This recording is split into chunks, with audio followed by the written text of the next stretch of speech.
Hello everyone, welcome to this lecture of strength of materials. In this lecture, we are going to talk about elastic constants and their relationship among each other. So let's dive into this lecture.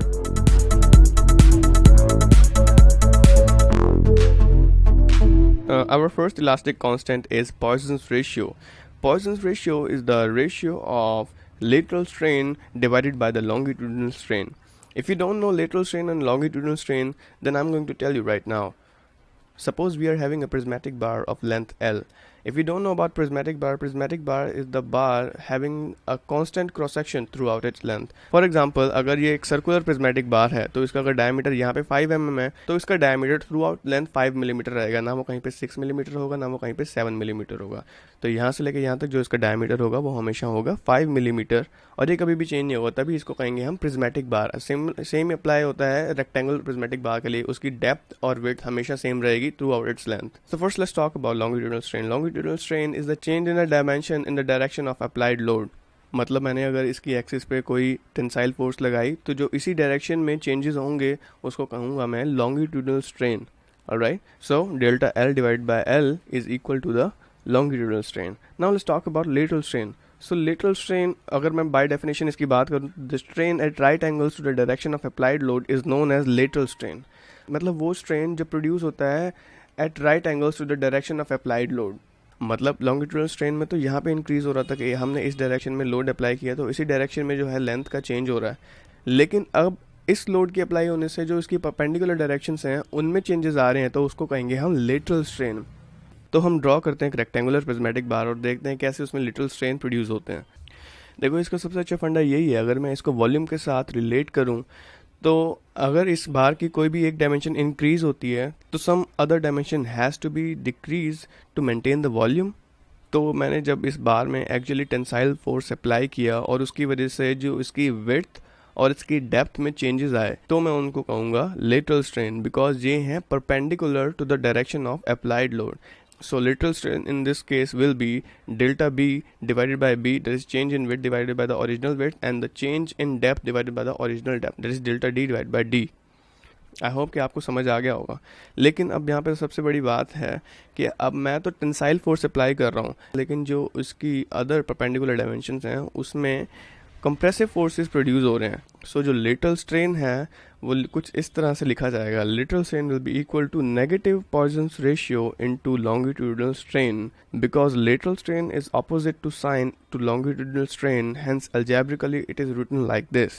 And for engineering purposes, its value varies from 0 to 0.5, but the actual range is -1 to 0.5, and for glass it is 0.05 to 0.1, for concrete it is 0.1 to 0.2, for metals it is 0.25 to 0.42, and for pure rubber and perfectly plastic material it is 0.5, and for rubber its value ranges from 0.45 to 0.5.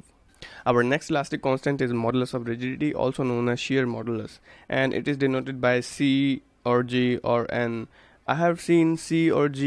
I haven't seen N yet, but if you use N, then please let me know in the comments below. So the modulus of rigidity or shear modulus is the ratio of shear stress to the corresponding shear strain. तो जो shear stress divided by shear strain है वो है हमारा modulus of rigidity, और shear stress आपको पता है क्या होता है, tau. shear strain आपको पता है phi.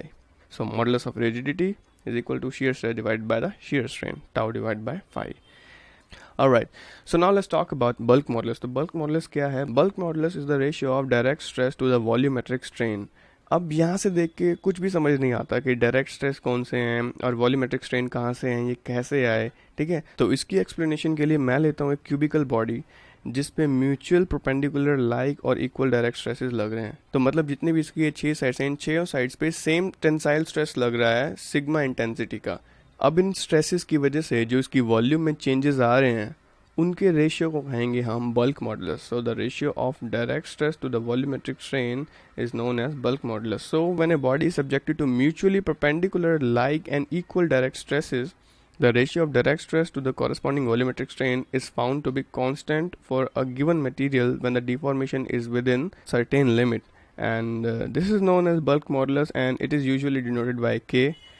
And all these three elastic constants are applicable only within the elastic limits of the material. So if I go by definitions once again, so the ratio of lateral strain to the longitudinal strain is a constant for a given material when the material is stressed within the elastic limit, and this is called Poisson's ratio. Similarly, the ratio of shear stress to the corresponding shear strain within the elastic limit is known as modulus of rigidity or shear modulus, and when the deformation is within certain limit, the ratio of direct stress to the volumetric strain is known as bulk modulus. Now let's talk about the relationship between Young modulus and bulk modulus. Everybody knows the Young modulus. It is the modulus of elasticity and it is the ratio of stress divided by strain, and it is denoted by E. So again, I'm taking a cubical body, so let's name it A, B, C, D, E, F, G, H. Suppose L is the length of the cube and dl is the change of length in the cube due to the applied stresses, and E is the Young's modulus, sigma is the tensile stress acting on the faces, and nu is the Poisson's ratio. अगर V volume है तो इसको मैं लिख सकता हूँ L into L into L, ठीक है. अब देखो सारी साइड्स पे जो है सेम स्ट्रेस अप्लाई हो रहा है, सारी जितनी भी साइड्स हैं यहाँ पे सेम स्ट्रेस अप्लाई हो रहा है. तो मैं किसी भी अगर एक साइड का एनालिसिस कर लूँ तो मुझे सारी साइड्स का पता चल जाएगा कि वहाँ पे क्या चेंजेस हो रहे हैं. तो सपोज मैंने ले ली side A B.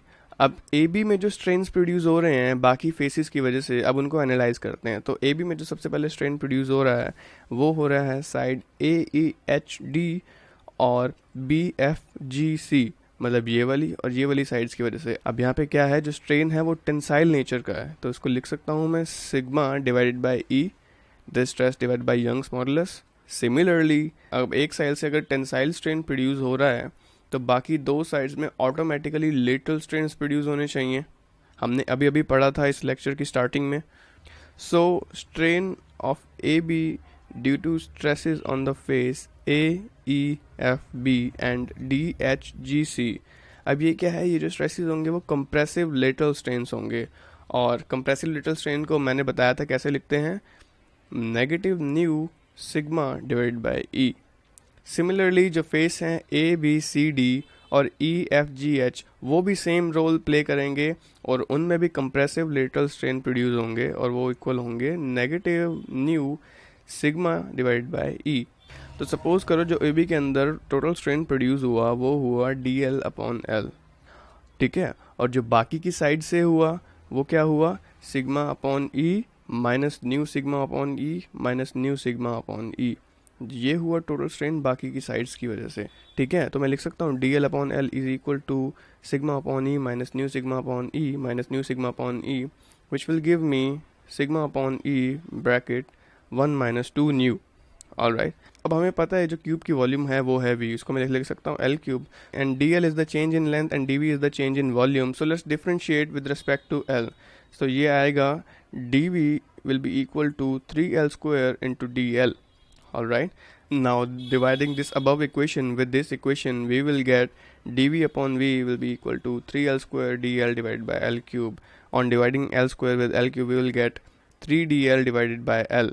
Now putting the value of dl upon l from above equation into this equation, we will get dv upon v is equal to 3 sigma upon e into 1 minus 2 nu. So from the formula of bulk modulus, you know that bulk modulus is equal to stress, direct stress divided by the volumetric strain. So we know that we have direct stress on the right side and volumetric strain on the left side. On rearranging this equation, we will get bulk modulus equals to E, that is Young modulus, divided by 3 into 1 minus 2 nu, or E equals to 3k into 1 minus 2 nu.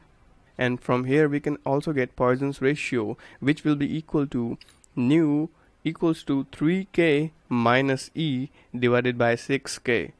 So this is the relationship between Young's modulus and bulk modulus. Now let's talk about the relationship between modulus of elasticity and modulus of rigidity, and it comes with the full length of derivations. So in this relationship we are going formula by formula. Suppose we have a box which is fixed from the bottom, that is its side AB is fixed from the bottom, and we are applying a tangential stress on its top side, that is CD has been moved to C1 D1. The D point has been shifted to D1 and C point has been shifted to C1, and the angles of both of these sides, that is AD and BC, are equal. तो हम देख सकते हैं कि जो BD है उसमें tensional stresses ज़्यादा प्रोड्यूस हो रहे हैं, उसकी वजह से उसकी जो लेंथ है वो B1 D1 पे इंक्रीज़ हो गई है, और जो AC है उसमें कंप्रेशनल स्ट्रेसेस ज़्यादा प्रोड्यूस हो रहे हैं, तो उसकी जो लेंथ है वो AC1 पे शॉर्टन हो गई है। तो यहाँ से जो total tensile strain along BD निकल के जो आती है वो आती है हमारी tau divided bye E into 1 plus new, where nu is the Poisson's ratio, is the modulus of elasticity, and tau is the stress applied tangentially on the side CD. और यहाँ पे एक बात आती है जो कि प्रूफ भी की गई है कि जो टेंसाइल स्ट्रेन है डायगोनल BD के अंदर वो है half of the shear strain. There is 1/2 into shear strain, और shear strain यहाँ पे है DD1 डिवाइडेड बाय AD. तो हमें पता चल गया कि जो टेंसाइल स्ट्रेन है डायगोनल BD के अंदर, एक तो है वो tau by E into 1 plus nu, और दूसरा है हाफ इंटू शेयर स्ट्रेन। तो इन दोनों को इक्वेट कर दें अगर हम, तो क्या आएगा कि tau by E into 1 plus nu will be equal to 1/2 into shear strain. अब शेयर स्ट्रेन को अगर मैं मॉडुलस ऑफ रिजिडिटी से कंपेयर करूं तो मैं लिख सकता हूं shear strain will be equal to shear stress divided by modulus of rigidity, क्योंकि शेयर मॉडुलस का फॉर्मूला क्या होता है, shear stress divided by shear strain. तो मैं शेयर स्ट्रेन को लिख सकता हूँ shear strain divided by shear modulus, ठीक है, that is tau divided by C. तो अब हमारी इक्वेशन क्या हो जाएगी, tau by E into 1 plus nu will be equal to 1/2 into tau by C. Now cancelling tau from both sides it will give us 1/e into 1 plus nu equals to 1/2c, और यहाँ से हम निकाल सकते हैं e will be equal to 2c into 1 plus nu, और c को अगर हम निकालें तो क्या आ जाएगा, e divide by 2 into 1 plus new. So this is the relationship between modulus of elasticity and modulus of rigidity. Now there is a final relationship between shear modulus, Young's modulus and bulk modulus, which is given by these two equations. The first one is the relationship between Young's modulus and bulk modulus, which is E is equal to 3k into 1 minus 2 nu, and the second one is between Young's modulus and shear modulus, that is E is equal to 2g into 1 plus nu. If we can find out the value of Poisson's ratio from our first equation, that is E is equal to 3k into 1 minus 2 nu, then we can put this value of nu into our second equation and we can calculate the relationship between three of our moduluses. So taking out the value of nu, that is E divided by 3k equals to 1 minus 2 nu, and E by 3k minus 1 will give us minus 2 nu, and from here nu can be written as 1/2 minus E divided by 6k. After that, putting this value of nu into our second equation, that is E is equal to 2g into 1 plus nu, और ये हमें देगा E equals to 2g into 1 plus bracket 1/2 minus E divided by 6k bracket closing, and ये आएगा E equals to 2g plus g, on multiplying 2g inside the brackets it will give 2g plus g minus EG divided by 3k. मैंने ये 2 को साथ साथ divide भी कर दिया। उसके बाद E equals to 2g plus G कितना हो जाएगा, 3g minus EG divide by 3k। अब मैं इस डिनोमिनेटर 3k का LCM लूँ तो क्या आएगा, 3ke will be equal to 9kg minus EG, और इसको सॉल्व करने के बाद आ जाएगा ये 3ke plus EG will be equal to 9gk, और E को अगर मैं कॉमन ले लूँ तो यहाँ से क्या आ जाएगा, E will be equal to 9kg divided by 3k plus g, and this is the relationship between Young's modulus, bulk modulus and shear modulus. And similarly, Poisson's ratio can also be written in terms of shear modulus and bulk modulus, and which is nu equals to 3k minus 2g divided by 6k plus 2g. So these four relationships are most important. ये बहुत ही ज़्यादा important हैं, इनको आप रट लीजिए, लिख लीजिए। डेरिवेशन इतनी इंपॉर्टेंट नहीं है, लेकिन ये जो फॉर्मूलाज हैं ये बहुत इंपॉर्टेंट है और ये आपके हर एग्ज़ाम में काम आएंगी। सो ये रिलेशनशिप तो आप बिल्कुल ध्यान में रख लीजिए। So this was all about the elastic constants and their relationship. So if you found this video helpful, then please hit that like button. If you have any doubt, query, suggestion, then you can tell me in the comments below, and don't forget to subscribe to my channel because more videos like this are coming for you. So cheers.